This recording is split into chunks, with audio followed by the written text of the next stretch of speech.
Well, good afternoon, good morning if you're on the West Coast. Good evening, very late at night if you're in Japan, like Brian is. But thanks for being on this webinar. My name is Bernie Baskin. I'm the president of the Sake Brewers Association of North America. And welcome, a huge welcome to this virtual book discussion on Brian Ashcraft's latest release, the Japanese Sake Bible, everything you need to know about great sake. I've got it in front of me. It's a fantastic book. We're going to talk to Brian over the next hour about the book and about him and sake in general. So stay tuned. I hope that you'll stick around for the whole hour. Just a few housekeeping items, really one housekeeping item. We will have a Q&A portion towards the end of the discussion. But if you've got questions during the discussion, don't hold back. Please feel free to send those through anytime. There's a little Q&A button, there should be, on your Zoom system. Send them through and we'll try to work it into the conversation as best we can. But I know that we've got a lot to talk about. And so without further ado, I'll give you a little bit of an intro here, Brian. So Brian Ashcraft is a seasoned journalist. He's based in Japan. He's currently a senior editor for video game site Kotaku. He's been writing professionally since 2003. He was a previous contributing editor at Wired magazine, where he covered topics ranging from digital filmmaking to alcohol to Japanese politics to robotics. It's a pretty broad spectrum of subjects there. His works appeared in Popular Science, The Guardian, the Japan Times, design journals, as well as publications in the UK, Portugal, Italy, South Africa, and beyond. In addition to his latest book, The Sake Bible, which is here on the screen, Brian's also the author of Japanese Whisky, which we'll talk a little bit about, Japanese Tattoos, which I hope we'll touch on, and also Japanese Schoolgirl Confidential. He's originally from Texas, but has called Osaka home for nearly 20 years. Brian, I'm genuinely delighted to welcome you to the webinar, to the book discussion. And I think we might get started with just a broad question here. You've talked about growing up in Texas and how your family's home bar inspired you.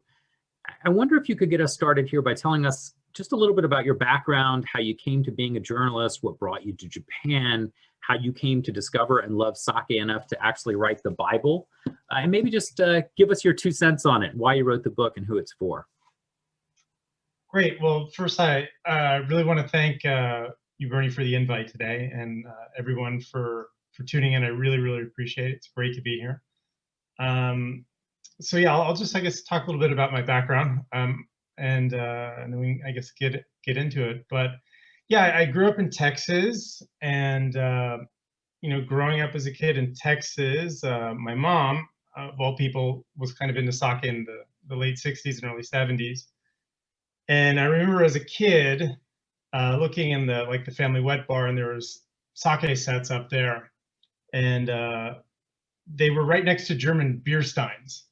And I just remember, even as a kid, I mean, obviously I didn't drink sake because I was a little kid, but it just being a very stark contrast. And so in that way, sake was kind of always on my radar. And my parents also were always kind of like interested in wine and drinks and stuff like that. So family vacations be like, we're going to Napa, or, you know, whatever, as a kid. So that was always just kind of around. And then when I was starting when I was in high school, I started interning every summer in the movie business. And I ended up interning for Quentin Tarantino's distribution company. And one summer, my boss came out here to try to get the rights to a Yakuza movie and a kaiju movie, a Japanese monster movie. And he didn't get the rights to it, but he had a great time in Japan. And I'd always been interested in Japan since I was a little kid. So I thought, oh, you know, I'll go out to Japan for a few months and see what it's like. And it just ended up being 2 decades. It ended up being much, much longer. And when I arrived in Japan, I was fresh out of college. I didn't have any money, so I was eating a lot of convenience stores. And I was drinking a lot of 1 cup ozeki, which I liked. And everything really, really changed for me in around 2005 when I went to my first brewery, when I started visiting breweries. And around that time, I was working on an article for Wired magazine about liquor chemistry. And so I was interested in learning more about it, interested in learning more about drinks and how drinks were made, drinks in general. And I'd always been really interested in sake. And I'm sure, Bernie, you've experienced this as well, but like the first time walking into a brewery and seeing how sake is made, it just blew my mind. And I just couldn't get over it. And I just remember walking around a lot and going like, wow, like just repeatedly saying like, wow, and not being able to quite get my mind around a lot of the steps in the process and just how it was made and how they could get all these flavors out of it. So I was really, really impressed and really, really interested in sake. So I visited, a number of breweries at that time. And then around that time as well, my career kind of took a different turn. And so I ended up writing more about like video game stuff for Kotaku, and I ended up writing about a lot of Japanese pop culture stuff as well.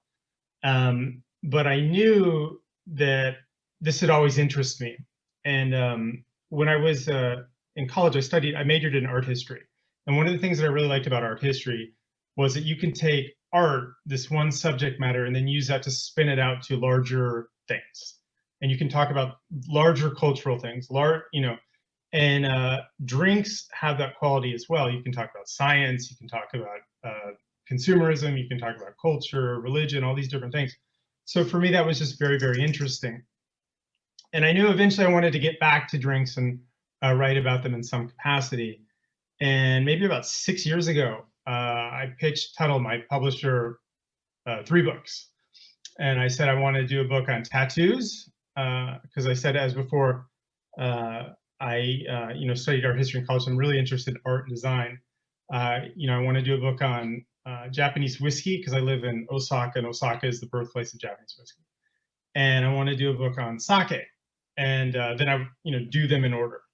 And so when I was doing tattoos, I had it in my mind. It's like, okay, next I'm going to be doing a book on whiskey. When I'm doing whiskey, I'm like, oh, next is sake. And it may seem like that in a way that at least one of those books is completely unrelated to the other 2. But for me, just when I was doing those books, they were all they all had a common link, a common bond, in that let's say you spend $30,000 on a full bodysuit tattoo. You get yourself completely inked. Nobody can take that away from you. That's yours. It's one of the few things in your life that nobody, if you buy an expensive watch, that can be repossessed, whatever. But the same thing is about drinks. If you sit down and drink a wonderful whiskey, Yamazaki 25, or you drink a brilliant like Kimoto, something from Daishichi, once you drink it, nobody can take those experiences away from you. So for me, that was something that really kind of linked those 3 books. And I thought was at least interesting for me as I was working on them. So, I'd long been interested in sake, and it's kind of like, well, why did you want to write a whole book on sake? And for me, when you do a book, that's 2-3 years of your life, thinking about it like every day, and just kind of really intensive research, a lot of travel, a lot of interviewing, stuff like that. So it has to be something I really care about. And I really, really love sake. I think that everyone should, that should be one of their go-to drinks. And, I'm just really passionate about it. So I wanted to obviously do a whole book on it. And so that was one of the things that really, really drew me to the topic, and why I wanted to write about it. And I just loved the process. I loved, going through. I loved going to all these breweries and talking to all these people. And I just found it really, really fascinating. Also for me, for any of the books that I do, one thing that I always try to keep in mind is any book that I do, I always try to keep like 2 audiences. So I'm always trying to either write for people that don't know about the subject matter at all. So like, for example, Bernie, if I gave you the book on tattoos, you may not know a lot about Japanese tattoos, but hopefully you'd be able to read it and enjoy it. But then if I also gave it to a tattooer, hopefully the tattooer as well would also, be able to find it useful as well. So that's always the approach. So I wanted to write something that people who didn't know anything about sake could read it and get into sake. But at the same time, I wanted to really go deep in a lot of subject matters, things that I hadn't read in other books. Interviewing like a Shinto priest about sacred sake. Going to actually make, like I went and like made it. Talking to a really maybe infamous bootlegger, and then all these kind of other things that may get kind of overlooked, because a lot of times when we read sake books, a lot of the books are about the brewers. Obviously, they're very important, the Kuromoto, the Toji, etc. But I wanted to really talk to people that were growing rice, and researchers who were studying yeast, and rice breeders and all this other stuff as well. So I really wanted to kind of cast a large net when doing the book. And I also really felt like, and this is something I mentioned to you before, but we're lucky to get a sake book, once every 2 years.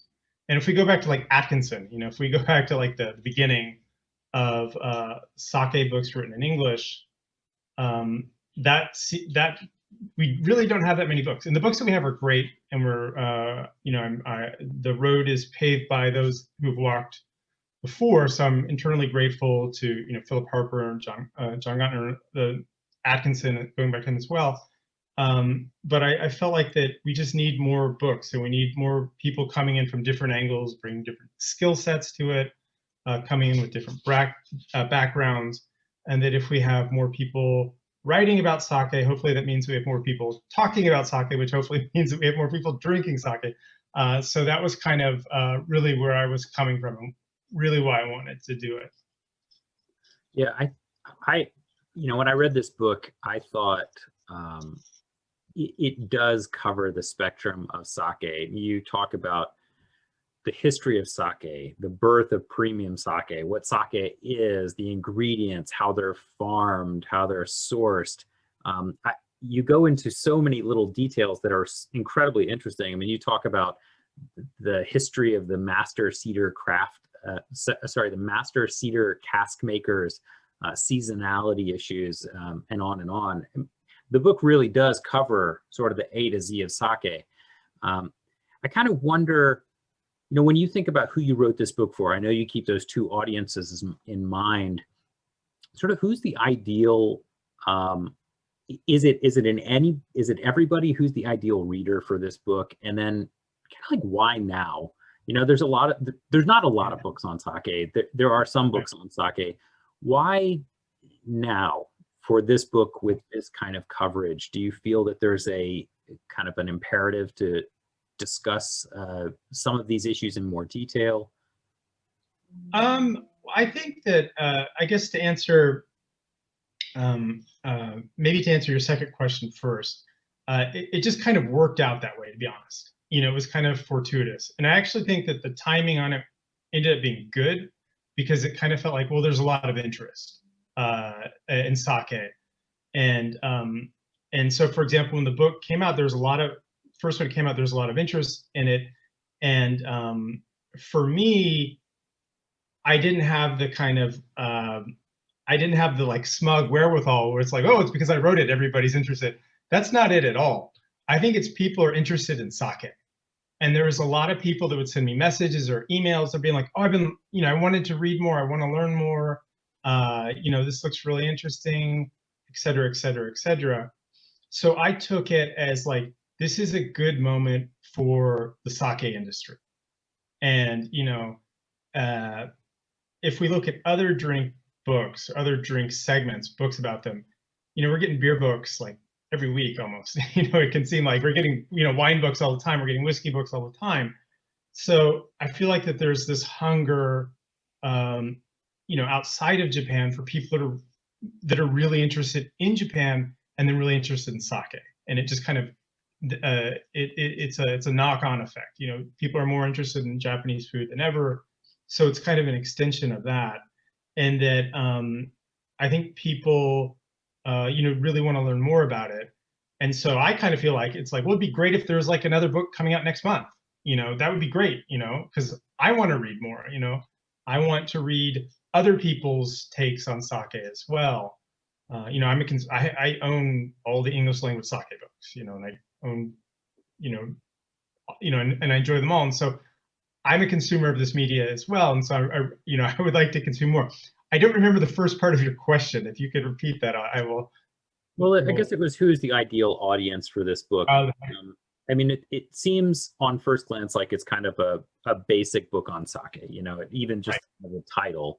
But when I read it, I learned quite a bit, and I actually published a book on sake. And so I felt that your book really does speak to experts as well as complete novices. I know that that's kind of your goal, but who is your ideal reader? Is it an international audience? Is it who is it? So just kind of my day job is I write online all day, and often with very little supervision. And so I always, it's like, whenever I think of what I'm going to write about, it's always like, do I think this is interesting? Do I care? And if I think it's interesting, I'll probably write about it. And so for the book as well, it's the same thing. I have to go talk to these people and then transcribe the interview and then write it up. If I don't think it's really, really interesting, how do I get the reader to think that it's really interesting? So for me, that's kind of my approach. So I don't ever think of I don't like game it out to like, oh, I'm trying to hit this market segment or this reader. My brain doesn't work that way. I think it's about the industry then? Yeah, it's like, do I think it's cool? Do I think it's interesting? And if so, then maybe other people will as well. Yeah, I hope.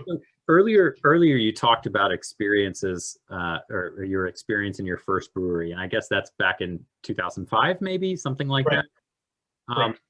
So I have to imagine that you visited a ton of breweries during the course of this book, and not just breweries, but rice farms and cask maker. I don't know. I'm not sure exactly whether they're making them in their homes or in breweries. In some cases, I imagine it's both, or in their places of business. But what were some of the kind of top experiences that you had when you were making this book, and what were some of the experiences that stood out, that sort of surprised you? So there's a couple of things. I think for me, there was one experience that really kind of drove home the fact that the book was happening. And that was, it was almost kind of out of body in a way. So in 2005, one of the first breweries that I visited was Kinoshita Shizo, which is where Harper-san works. And I think it might have been like his first season there. And so I hadn't been in Japan that long. I only been in Japan for a few years. And I remember him like he like came down this hill, and I kind of talked to him briefly, and then got a tour of the brewery. But I remember one of the first things I thought was like, wow, this guy's Japanese is really good. It was like one of the things that I first kind of thought. And it was just a very memorable experience.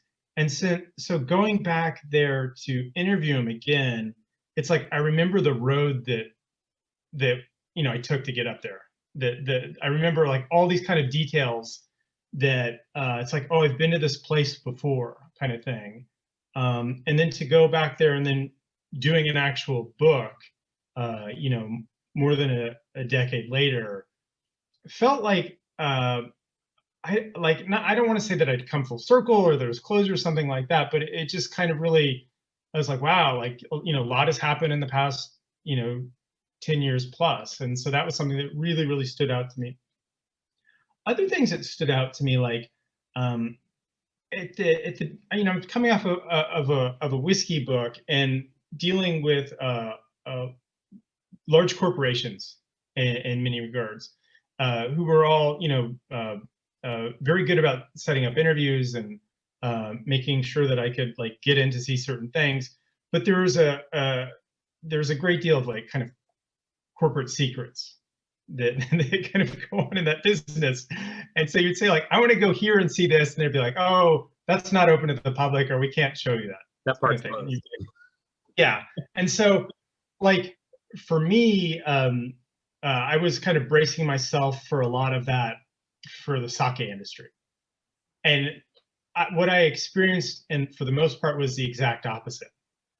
Was like, do you want to see how we do this? Okay, here it is. This is what we do.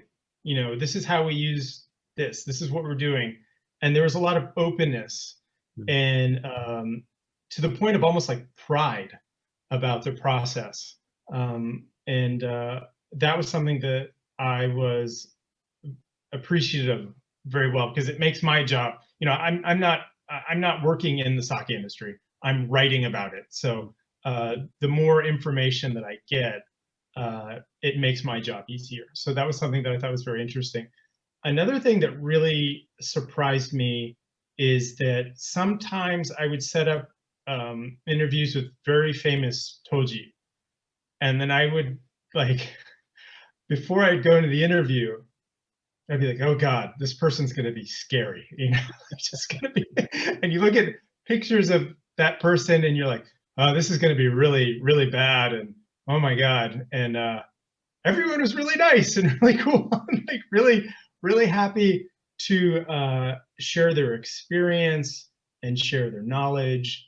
And that was the one thing that I really took away about the industry.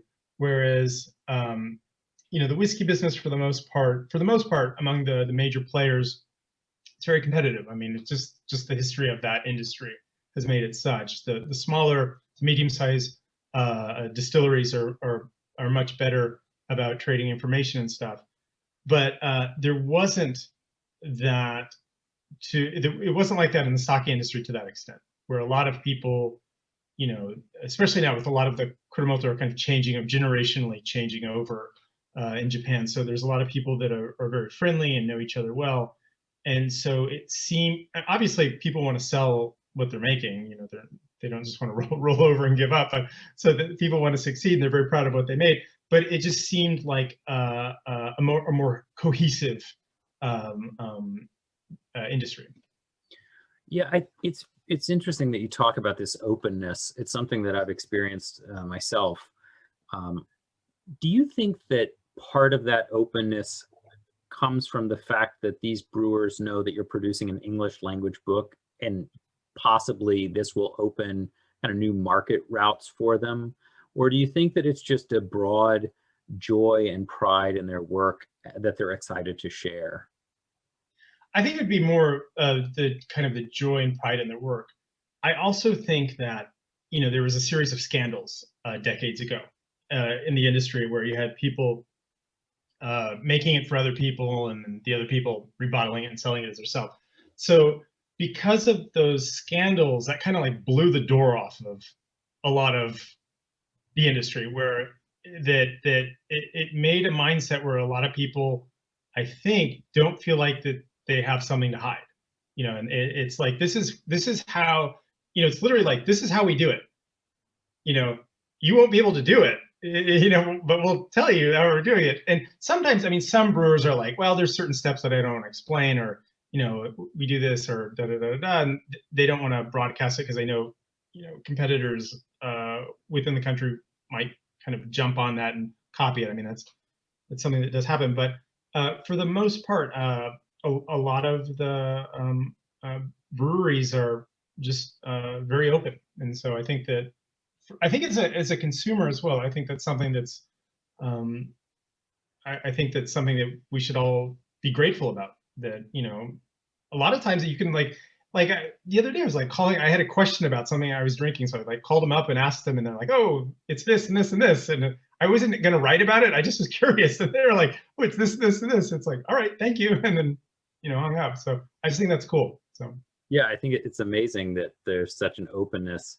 I wonder if part of it has to do with the fact that many of these breweries are so old. They've been doing the same production for a long time. And I know that the production methods change and there are innovations as well. But but many of these breweries are hundreds of years old, and they've been refining their processes for years and years and years.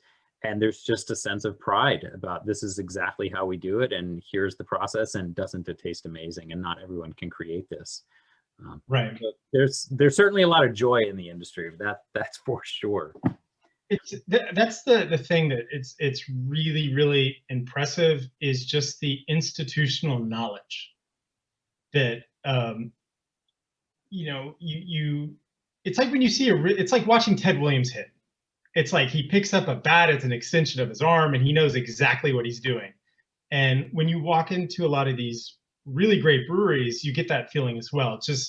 It's something that's just very natural, and it's just this accumulation of knowledge and experiences on display in a bottle that you can drink, which is, I think, one of the the most appealing things about sake. That with a lot of kind of a lot of, let's say, art forms or crafts or whatever, you buy it and you put it on your wall and you look at it. This you can actually experience in a very visceral way, and I think that that's just one of the appeals for me about sake, without a doubt.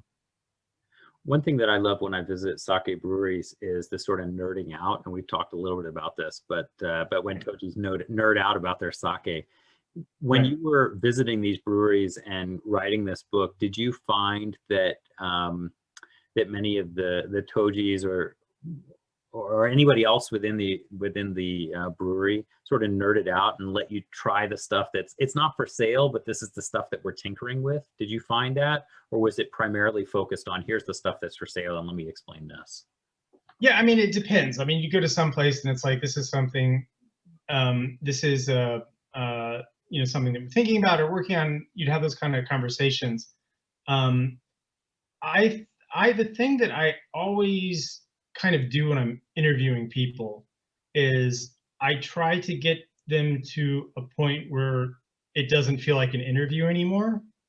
Because the minute that, if I'm like sitting there like with a list of questions, like checking them off, some people get really nervous. So I just try to make it as conversation, like we're just talking. And so that was the thing. I mean, sometimes you'd meet people and they would meet you, like maybe it'd be a Kuromoto in like an immaculate suit, and you'd be like, wow, this person's impressively dressed and they seem well heeled, and then you start talking about like making koji, and they completely nerd out, and they just get very interested and passionate, and it's a maybe it's they've taken over a family business, but they're very passionate about it and they've studied it very deeply, and you're in the koji room and they're wearing an immaculate suit, sweating through the suit, and very animated and passionately discussing what they do. So stuff like that was just remarkable for me. That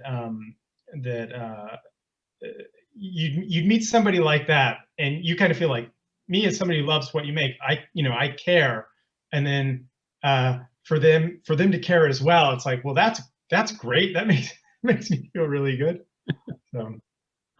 So there's a question that came through. I'm going to change the question around just a little bit. Stephanie Patrick is asking about breweries that you would recommend. And since we're kind of on the Japanese brewery topic, it's always difficult to sort of narrow it down to one brewery that you would recommend. But if somebody were going to travel around Japan and maybe we're thinking about dialing in on, let's say, 2 or 3 breweries that you feel would provide a robust experience, are there a few that you might recommend, just kind of off the top of your head, that you went to in this book? I'm gonna put you on the spot, Stephanie. That's yeah. So here's the thing. I would recommend breweries for drinking differently than I would for visiting. Do you see what I'm saying? So if somebody were to say like, where, I'm visiting Japan, I want to learn about sake, where should I go? I'd say, well, go to like Saijo. It's kind of like sake Disneyland. And that's it's a beautiful place. There's a lot of really great breweries there as well, or, not as well. There's a lot kind of compact in there that you can visit. So I would say that. As for like a sake, like a specific one, it's so, the reason why that question is so hard is that we're moving into fall now, so I'm drinking different stuff in fall than I am in summer, and then as we get into winter, it just all kind of changes. So I would say, this is what I would say without being without like doing a hard sales pitch. The breweries that are mentioned in the book, all the breweries that are mentioned in the book, all the breweries that are profiled in the book are breweries that I care deeply about, and that's why they're profiled in the book. The breweries that are all the tasting notes. When Eguchi-san, my co-author collaborator is a man named Eguchi-san, and he lectures on sake tourism at a university here in Kyoto.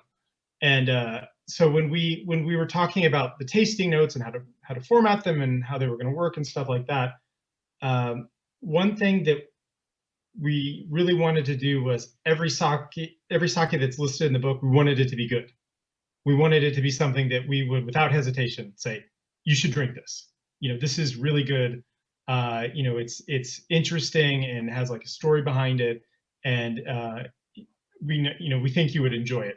Whereas, to be honest, in the whiskey book, I wanted a few stinkers in there. I wanted a few whiskeys in there that weren't so good, because I kind of felt like that people's, especially outside of Japan, people's image of Japanese whiskey was that it was all amazing. Well, it's not all amazing. There's some really amazing stuff. There's some stuff that's not so amazing. So I wanted to have a wider variety, but for the sake book, I really wanted to have like, it's like 100 great sakes that if you drank, you would be like, this is wonderful. So that was kind of the point for that. So that would be kind of without kind of putting caveats and everything, that would be kind of the easiest way to express what I'm saying. So the answer is read the book and then go to the back and then go to all of them. Right. This idea of sake tourism is really interesting. I think when you were working with Eguchi-san, did you learn a little bit about how that industry is changing? My understanding is it's growing pretty dramatically, but I wonder what your take is. Yeah, that was something that, obviously until this year, that seemed to be very much on the uptick, and that's kind of,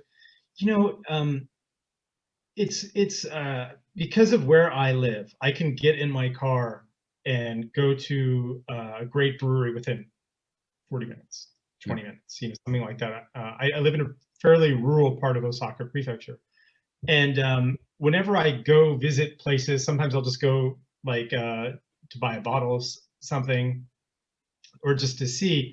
There's always other people kind of visiting or coming or wanting to get a tour. So it's definitely a whole industry. I hope increasingly that industry will be more and more, and it is expanded out to international visitors. A lot of the times with a lot of breweries, it's hard to get out to these places if you don't have a car. So that's why if I'm recommending a place, it's like, well, if you're interested in sake, you want to see how it's made, there are breweries in Nara that have really nice tours and really nice museums, and you can get that experience without having to drive up to the Sea of Japan or something like that, or some other place that can seem pretty remote from Osaka. Okay. There's a ton of great questions coming through, so I'll try to work some of those in. And just to a note to our viewers, if you do have questions, please drop them in the Q&A box. So I'm going to kind of work us around and put us on a little bit of a track to talking about international sake. Great. I know you've got this whiskey book, and in some of our earlier conversations, you did speak a little bit about this interesting parallel that you see between the Japanese whiskey industry and the North American sake industry, or just sort of an international sake industry, if you could even take it that direction. And I wonder if you want to address that a little bit or sort of talk about it a little bit. Right. So that was one of the most interesting things for me. And so when I started writing this book, I immediately saw those parallels. And from the very, very beginning, I knew that the last chapter of the book had to be international sake. And international sake is extremely important. International sake is, folks that are making it in North America and around the world are the best ambassadors for sake. They're the ones that are really going to get the drink out and make it international. However, when I looked at kind of the history of Japanese whiskey, that is for Japanese whiskey, that is something that did not happen overnight, and it was something that took time. And you know, there were false starts, and there were things that were not successful domestically, even within Japan. You know, when they first released the first Japanese whiskey white label, you know, in the late 20s, Japanese people didn't like it. They thought it smelled burnt and stinky, and so it was a massive failure. And so it took, and it's just coming in a much higher alcohol by volume than they were used to, and it just took time for the domestic market to get used to it. Once they did, Suntory wanted to expand internationally, and that was where they ran into a lot of headwinds. So even you know, as soon as Prohibition ended, Suntory was trying to get their whiskey in the United States, and that when they got their whiskey in the U.S., people were like, meh, you know, they were not impressed. And so it just took a long, long time. But even if you think about like when Lost in Translation came out, even when Lost in Translation came out, Japanese whiskey was not viewed, you know, as it is now in the United States. It was not held in the same esteem. And there was a series of things that happened all at the same time that laid the groundwork for Japanese whiskey to become hugely successful in the United States. So in many ways, it takes time, and it's also a war of attrition, so to speak. What are similarities between the two industries? Well, one of the big ones would be that for Japanese whiskey, it's not the process itself is not Japanese. It is not. You know, it's a foreign process. It's either from Scotland or Ireland, depending on whose history you prefer.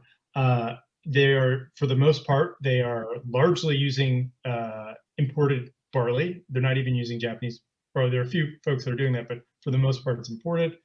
And then they're aging it in casks that are from, you know, for the most part, there's tiny bit exceptions, but for the most part are made from either North American wood or European wood.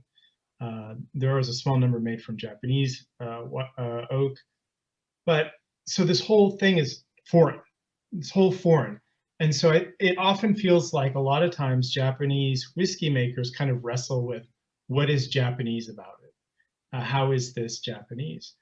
And so if you really kind of dig into it, they do a lot of kind of stuff that the people in Scotland haven't done traditionally, kind of like weird stuff. You know, they'll use different woods for their casks. They'll use like, you know, cedar, or they'll use sakura, you know, cherry blossom tree wood, or they'll bottle below 40% alcohol by volume, which is not, it's not whiskey, but they will sell it at 37. They'll happily sell you at 37, say it's whiskey.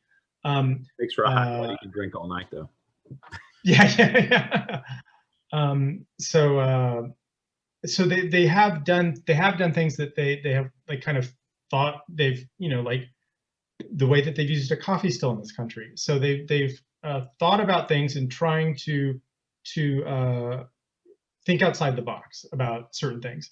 That's like one kind of track you see in Japanese whiskey. And then the other track you see a very dedicated following close to Scotch whiskey. I mean, they're doing double distillations. It's very, very close to the Scotch style. I see the same thing to a almost much more divergent path in the U.S., where you have folks that are following close to the Japanese style with maybe a few flourishes here or there, and then people that are doing something very different. And for me, I think that that's fascinating. And I don't think that I think there's no right or wrong answer about this, to be honest. You know, I think that the right or wrong answer is it any good? And I think that that's the most important thing. And I think especially for the U.S., when I look at the U.S., a country that made bourbon, you know, I think that giving some of the folks a little a wide berth on explorations that they're doing, I think is fine. I think the only rub is that there needs to be a clear kind of distinction between this is like done in the old world style and this is done in the new world style. You know, these kind of distinctions need to be made. So, you know, when people drink actual Japanese sake, they're like, not like, what's this? You know, like, where that's really important. So I think that for me was really, really interesting. And one thing, just to throw this in there, but I was talking to the chief blender at Nikka, and he said something that really kind of struck with me. He said that, you know, he said something to the effect of like, you know, Scotch whiskey has like all this history, and everybody makes all this really great whiskey, but at like Nikka, we can't like, you know, wake up every day and feel defeated. You know, we can't wake up and be like, oh, they already make great whiskey, we should just give up. You know, we need to wake up every day and try even harder.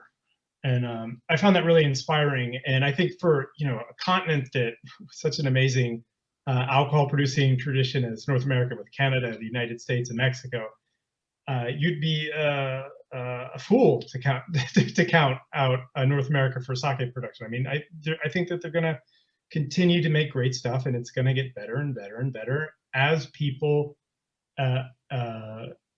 get that acquired, built up knowledge that they have had in Japan for centuries, if not, you know, longer, depending on the brewery. So, you know, there's the institutional knowledge that's in Japan is immense. And in the US, people are still, you know, getting their sea legs in many regards. So I just think with time, people are just going to get better and better, and the product is going to just, you know, increase as well. So I'm really optimistic about it. Yeah, I mean, I think it's really an interesting industry here in North America. We've got sake breweries opening up all the time. You know, in the last few years, quite a few have opened. We've got around 25 across Canada, Mexico, and the United States. But I know of another dozen that are in the works right now. So right. the growth is pretty staggering. You know, it's still a relatively small industry here, but the growth is staggering. And I have to say, I think the quality is outstanding. Yeah. Many of the breweries here in the United States are producing spectacular sake. I kind of wonder about, you know, how the Japanese brewers think about their export potential. Are they, you know, their industry is sort of collapsed a little bit in recent years. I don't think it's any secret that they've lost in the last 50 years, you know, 75% of their breweries. Are they, in your opinion, when researching this book and doing these interviews, are they much more excited about the export potential of sake, or are they really more focused on the domestic market? So, you know, there's a long history of sake brewers trying to sell their stuff internationally, you know, going back, you know, about 100 years or so. So there's a long history of that. And so it's always been an interest. And I feel like now that interest, especially within Asia, I think it's really peaked within Asia because, you know, China is a huge market, Hong Kong is a huge market, Taiwan is a huge market. All these, you know, places are huge markets. So, you know, Singapore as well. So I feel like that's a huge market for them. I feel like the U.S. as well. I mean, there's a lot of interest in the U.S. I think people are acutely aware that in the U.S. there's a big interest in Japan and in Japanese food, and they hope to capitalize that as well. But I think that like what we've seen, and I wrote about this in my book, in the past few years, that it's not even being limited to like, as it was maybe in the 1980s and 90s, where it's like limited to Japanese restaurants. You know, like Noma is serving sake. And so we're getting, I mean, they're serving sake at the Nobel Prize, you know, banquets and stuff. So we're kind of at a point, almost to an inflection point, where sake can and hopefully will take its place alongside wine and beer and whiskeys will not be a marginalized drink. And for me, within the country, like being within the country, every well, this year I haven't, because this year's been a dumpster fire, right? Yeah, but in the past, when I would go to like sake events, one thing that I would notice a lot was that there was a lot of younger women there.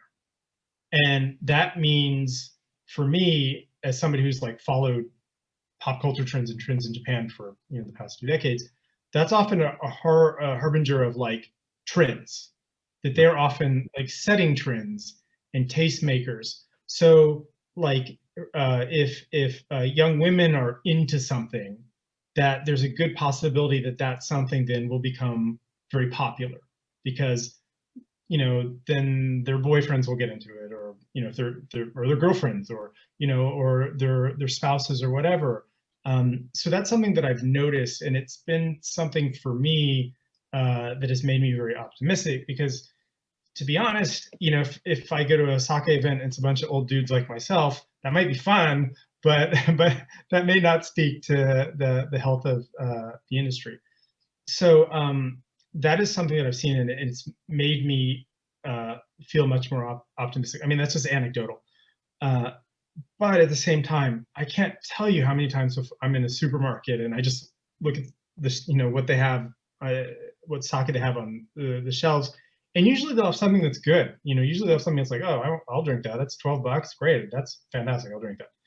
And then to see people like loading up their baskets with like, chuhai, like canned chuhai, which is, distilled alcohol, fizzy water, and like flavoring, just drives me insane to no end. I just want to, like, it's like a sugary artificial drink. I just want to take them gently by the hand and take them over to the sake corner and say, look, it's all made from domestic rice. It's fantastic. It's, you can get all the stuff at a reasonable price. You should be drinking this. So that's one thing that just continually drives me nuts. So Jeffrey Coleman asked an interesting question kind of in this line. So he says, in reading the limited Japanese press available in the US and Western Europe, we hear that with the aging of Japan, sake culture is waning. Yet sake seems to be flourishing globally, and I wonder if you could provide your perspective. Right. So I think that in a way is kind of related on what I was saying. There is, I think, with a lot of young women, there seems to be a lot more interest in like domestic tourism, to be honest, visiting like shrines. And even my wife, like they'll be like, oh, we're going to go on to these 5 shrines or something with their friends, and then go have coffee, and then eating a lot of traditional food or Japanese food. So there definitely seems to be a reawakening the appreciation of domestic culture among younger people, and especially women. So I think that is something that is hopeful, I think. And as I said before, I mean, if I went to these events and it was just a bunch of old dudes, that would be fun, because old dudes are fun to drink with, but it would not speak to the larger health of the industry.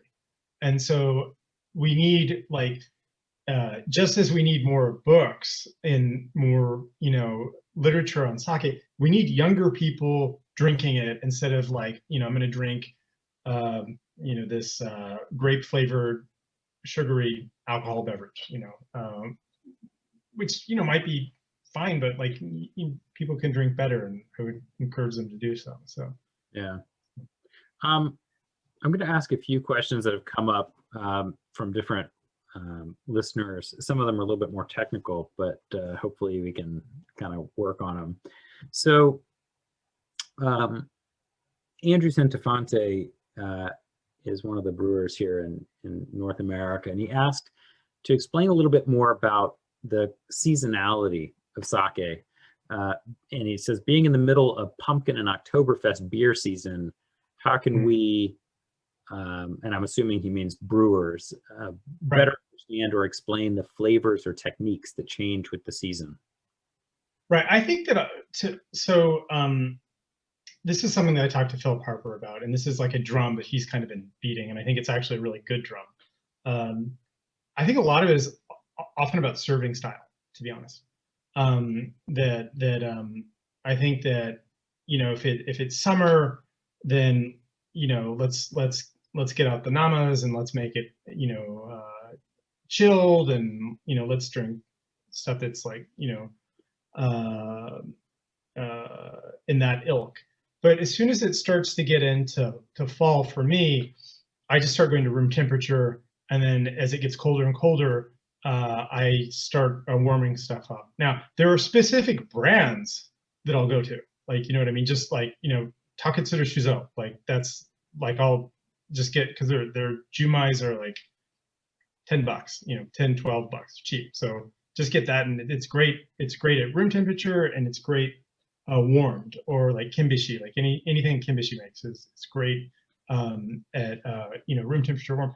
And those are specific, you know, those are often, I think that, and this is something that we actually did on purpose with the tasting notes. We often talk about like segments, you know, ginjo, daiginjo, you know, kimoto, yamahai, you know, these kind of different segments that we use, and sometimes that ends up being shorthand for flavor, rightly or wrongly. But we actually found that it was made more sense to divide all of the tasting notes by body. So go like full body, medium body, and light body. So when we're getting into like summer, you know, people are going to want to drink lighter stuff, and there's certain styles of sake that lend themselves to that. When we get into fall, medium to full, and it's just with the food as well. And then you can go through and fine tune that with how it's served. And I think that one of the things that you even see this in Japan, which is something that just blows my mind, to be honest, because often Japanese people like to talk about food seasonality. So often at the supermarket, you can only get certain things at certain times of the year, right? I don't remember America being that strict about it, but it is here, like certain fruits or certain vegetables or certain whatever. And then once we get into like fall, it's like lots of nabe. We're eating a lot of like hotter dishes.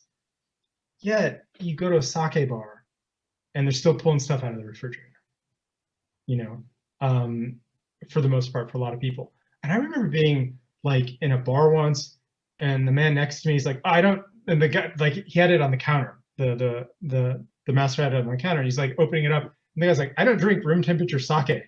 He said that. And the guy was like, it's really good that way. And he's like, no, give me something else. And so for me, that's just bizarre.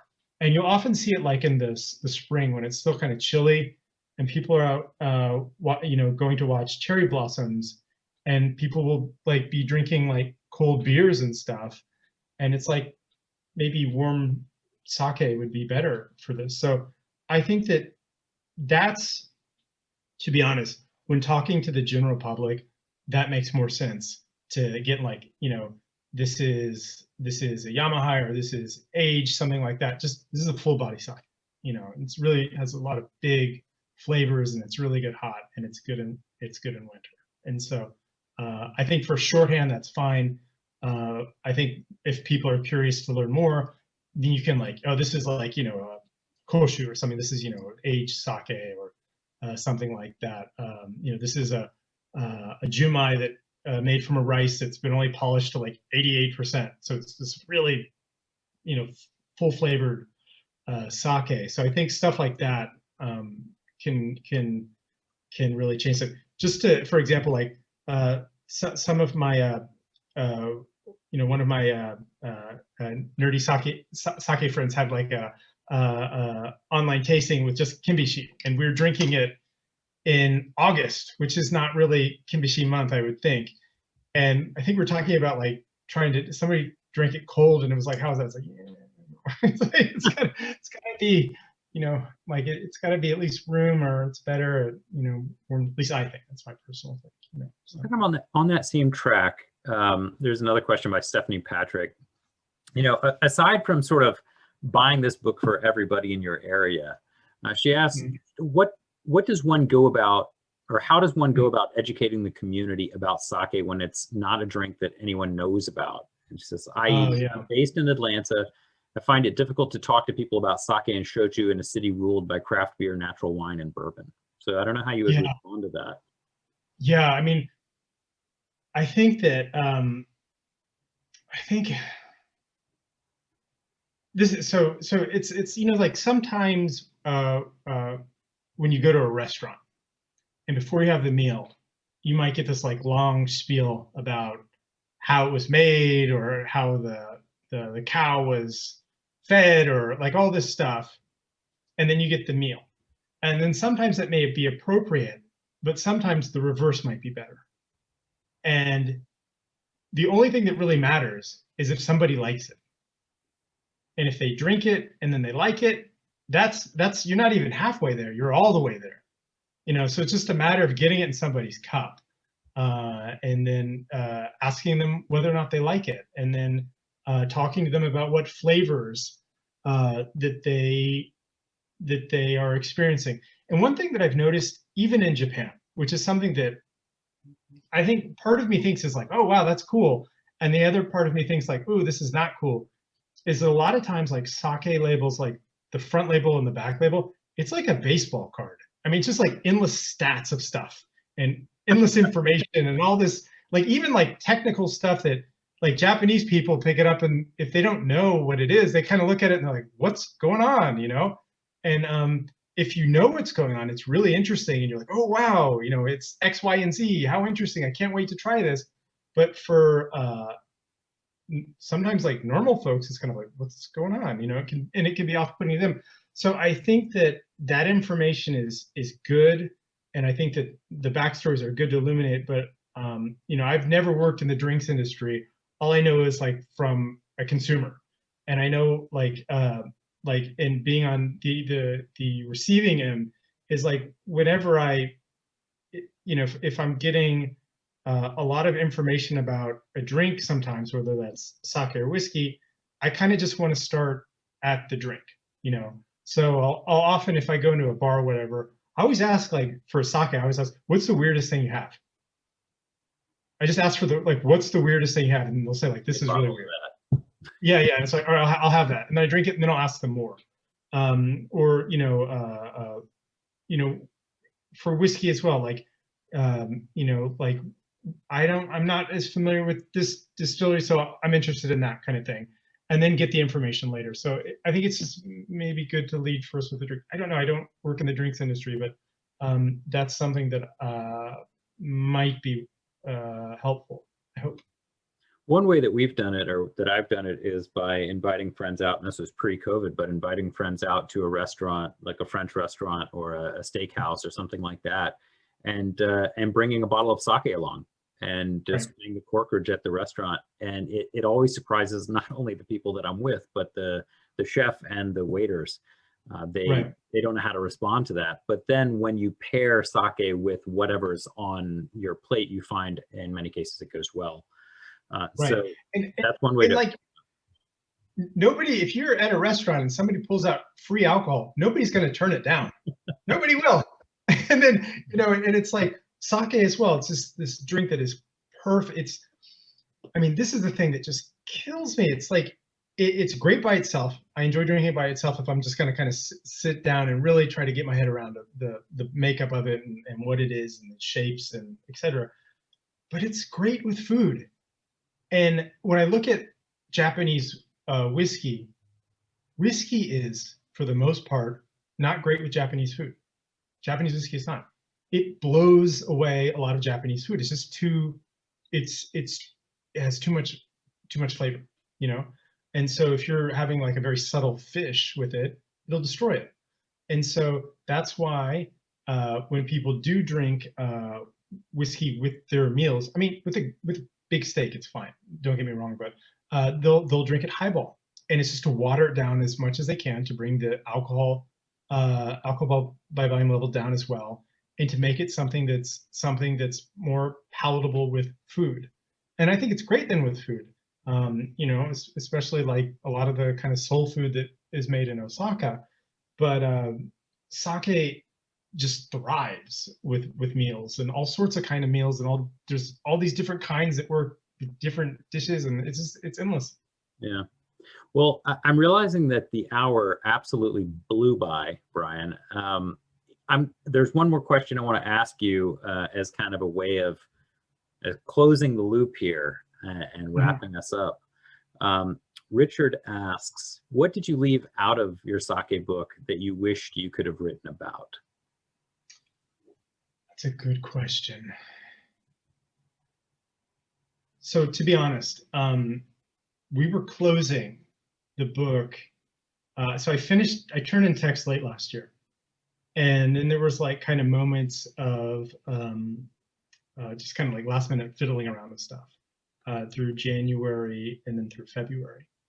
And at that time, everything was started kicking off with COVID. And part of me feels like, you know, I've written this book hopefully with the idea that, you know, 10 years from now, people will be able to read it and enjoy it. So putting something in that like that would specifically date it to the year 2020. But that is something that I'm interested in. It is something that I'm concerned about. I'm concerned about its impact on bars and restaurants within this country and globally. I worry about breweries. You know, I really do. Like I've talked to friends about this, as well. Like I've been trying to do my part to support breweries that I like by buying as much of their sake as I can without you know, breaking the bank, so to speak. So that kind of stuff really, really concerns me. And I hope that next year gets better, and I hope that that folks that are making, selling, and serving are able to make it through. So that's just something that you know, that didn't get into the book and was something that was on my mind, you know, as it was closing. But I just wanted to say something else, like, and this is kind of maybe a non sequitur, so to speak. I just wanted to say I'm really, again, I just have a huge amount of respect for everyone in North America who is making sake, selling sake, serving sake, or a sake fan, because it's so much harder. Everything is made so much harder just because of logistics, infrastructure, the language barrier. All these things make everything just much more complicated. So, and this is something that I mentioned to you, Bernie, is whenever if I drink, let's say I drink a good North American sake, and then I drink a good Japanese sake.